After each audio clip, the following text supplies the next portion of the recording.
రమ్య, సంధ్య నాకు ఫోన్ చేసిన ప్లేస్ ఇదేనా? ఇప్పుడు మీరు ఎగ్జాక్ట్ గా ఉన్న ప్లేస్, సంధ్య మీకు కాల్ చేసిన ప్లేస్ ఒకటే మేడం. ఓకే, నేను నీకు మళ్ళీ కాల్ చేస్తాను. Okay madam.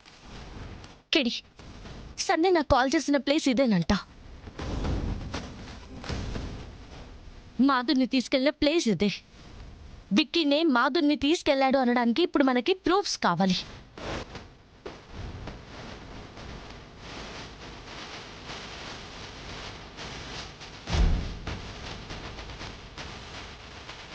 ప్రూఫ్ దొరికింది.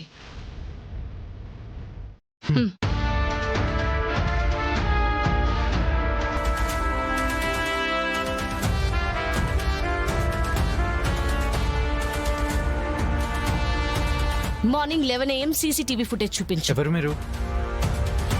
పోలీస్.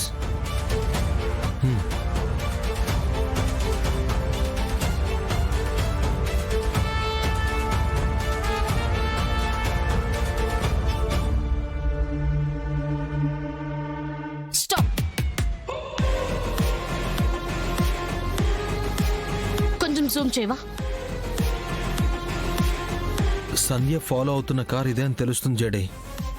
మాధురి ఆ కార్లో ఉన్నట్టు తెలియట్లేదు. లోపలున్నది ఎవరని కూడా క్లారిటీ లేదు. ఇప్పుడు ఎలా? ఈ కార్ నెంబర్ రమ్యకి పంపిద్దాం. ఈ కార్ ఎవరి పేరు మీద రిజిస్టర్ అయిందో తెలిసినా మనకు క్లూ దొరికినట్టే.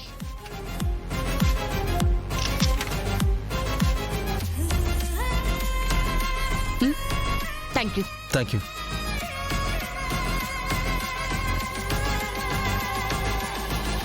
చెప్పండి మేడం. రమ్య, నీకు ఒక కార్ నెంబర్ చెప్తాను, నోట్ చేసుకో. చెప్పండి మేడం.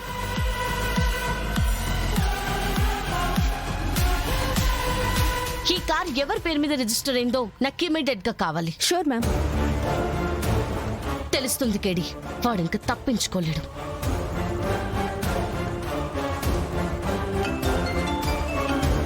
జడి, అక్క ఫోన్ చేస్తోంది. మాధుర్ గురించి తెలుసుంటుంది. చెప్పండి వదినా. ఎక్కడున్నారు జగదాత్రి? స్కూల్కి వచ్చాము వదినా, చెప్పండి. మాధురిని ఎవరో కిడ్నాప్ చేశారంట. అవునా? ఎవరు చెప్పారు వదినా? మన వంశీ బాబాయ్కి కాల్ చేసి చెప్పాడు. వంశీకి ఎలా తెలుసు వదినా? ఫ్రూట్స్ కొనుక్కుని ఇంటికి వెళ్తానంటే కార్ దించానంటూ ఏదేదో చెప్తున్నాడు. కానీ మన మాధురి అయితే మిస్సింగ్ జగదాత్రి. బాబాయ్కి టెన్షన్ లో ఆస్తమా కూడా పెరిగిపోయింది. ఏం అర్థం కావట్లేదు జగదాత్రి. మేము ఇప్పుడే వస్తున్నాం వదినా. త్వరగా రండి. సరే.